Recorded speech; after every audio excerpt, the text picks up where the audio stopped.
In this lesson, we will be solving systems of equations by elimination. This is just another method, another tool in your tool belt. Remember that systems of equations are where you have two or more lines and the solution is where the lines cross. We have solved by graphing, and this is solving by elimination. So what we have here are two linear equations. And what we want to do is we want to create opposite coefficients. We want to look at the x terms and the y terms. Notice that both of these are written in standard form. So when they're both written in standard form, it makes it easy to compare. So we want to find either the x terms or the y terms that are opposite coefficients is what we're trying to create. Now when you look at this one, this is the easiest one because here you notice the y terms are opposites. We have a positive 4 and a negative 4. When you have opposite coefficients, those become 0 and they cancel out. So then what is left? Well, let's add. We have 2x plus 3x, which is 5x on the left side, and on the right side we have a negative 10 and a positive 5, which is negative 5. Now to solve for x, we would simply divide both sides by 5, and we would find out that x is negative 1.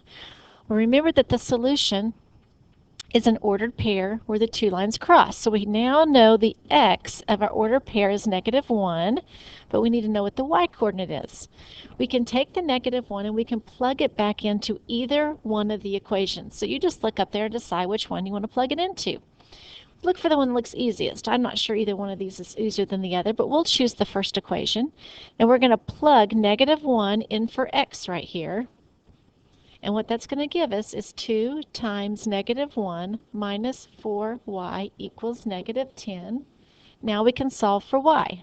Follow our order of operations, and we would do our multiplication first. That would be negative 2 minus 4y equals negative 10.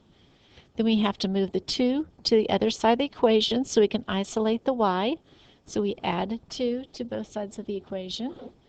Opposites cancel out. Negative 4y equals a negative 8. Then to solve for y, we divide both sides by negative 4, and y would be equal to 2. So now we know the 2 is the y for our order pair. So this, if we were to graph both of these lines, this is the order pair at which that they would intersect. We did that by elimination. This PowerPoint walks you through it as well, but they're doing the exact thing that we just talked about. There was the x equaling negative 1. There's where we plug the negative 1 back into the equation, and we got 2, so our order pair was negative 1, 2. All right, let's practice again. Now again, you look at the x terms and the y terms. First, both of these equations are written in standard form, but notice here with the y's that we have opposite coefficients because we have the invisible 1 and the invisible negative 1, so these cancel out. So when those cancel out, that would give us 9x equals negative 3 when we combine the two. So all I did was add these together and got 9x. Added these two together and got negative 3. Now we just have to divide both sides by 9. And when you divide both sides by 9, that would be x is going to be a fraction this time, negative 1/3.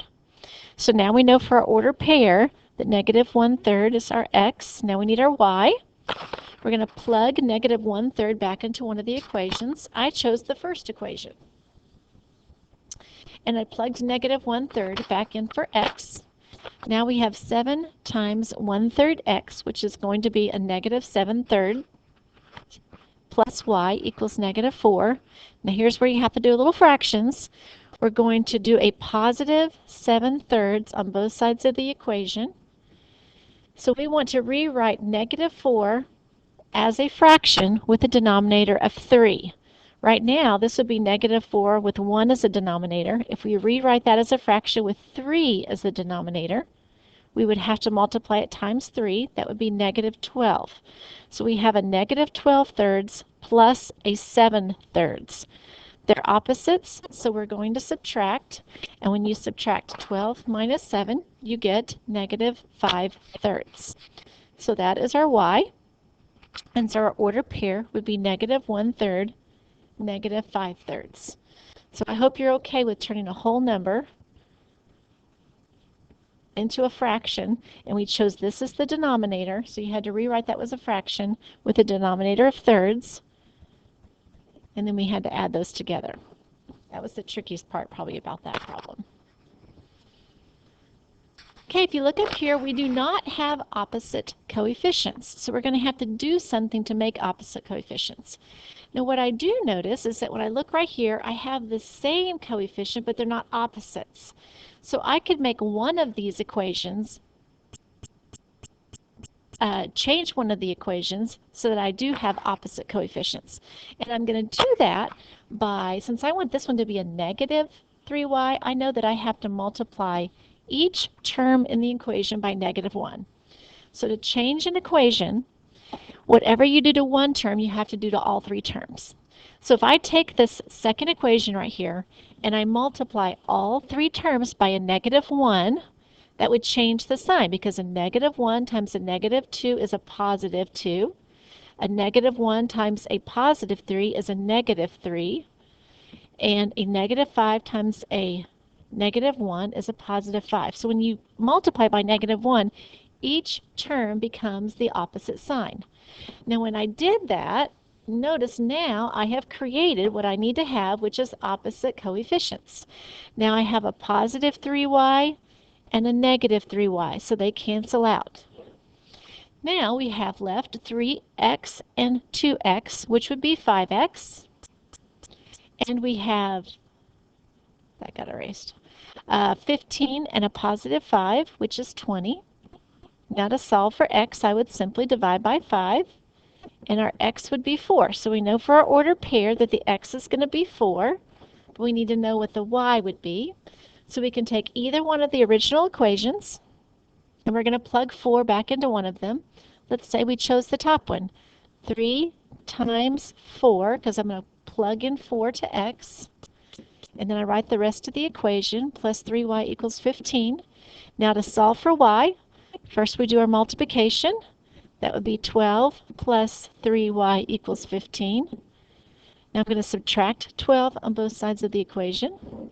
That eliminates. We have 3y equals 3, so y is equal to 1. So our ordered pair would be 4, 1.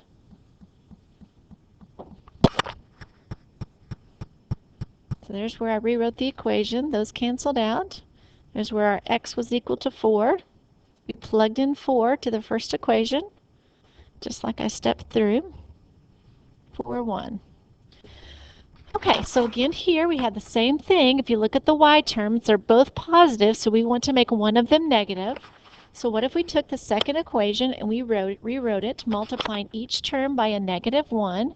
And when you multiply each term by a negative 1, it changes each to the opposite. So instead of a negative 5, we have a positive 5x. Instead of a positive y, we have a negative y. Instead of a positive 8, we have a negative 8. Now we have those opposite coefficients that we've been looking for. So we have a positive 1x and a negative 1x, so they cancel out. If we add our x terms together, we have 2x plus 5x, which is 7x. And on the right side, we have a negative 6 plus a negative 8, which would be negative 14. Now we're going to divide both sides by 7. And we're going to find that x is equal to negative 2. Now we're going to take that negative 2, we're going to plug it back into one of the original equations, which is hard to see up there with all my x's. I plugged it into the first equation. So right here, instead of x, I plugged in a negative 2.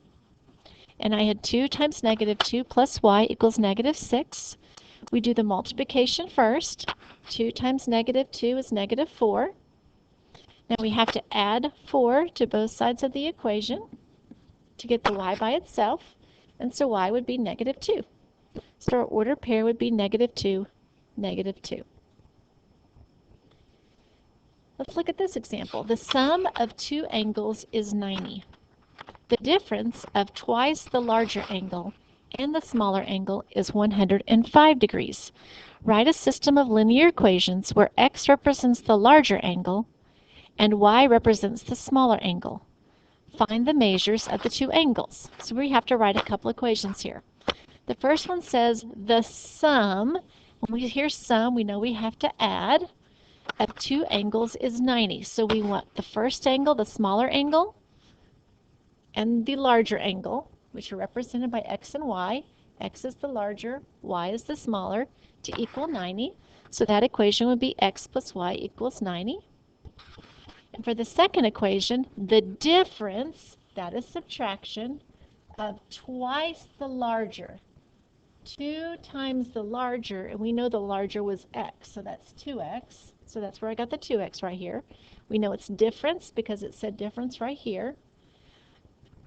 The difference of the smaller angle, and we were told that y represents the smaller angle. So I would write that as 2x minus y equals 105. Here we have created our opposite coefficients with the y and the negative y, so they cancel out. We would add x plus 2x. So remember, there's an invisible 1 in front of that x. So that gives us 3x equals 195. We divide both sides by 3, and we find out that x, or one of the angles, is 65 degrees. So we can take that and plug it back into the first equation. Makes it really easy. If the smaller angle was 65 degrees, the larger angle, then what would the smaller angle be? We subtract 65 from both sides, and the smaller angle would be 25 degrees. So there's the angles. I hope this helps you with the easier solving systems of equations by elimination. We're going to do some harder ones tomorrow, but this was the first step in that journey. Good luck.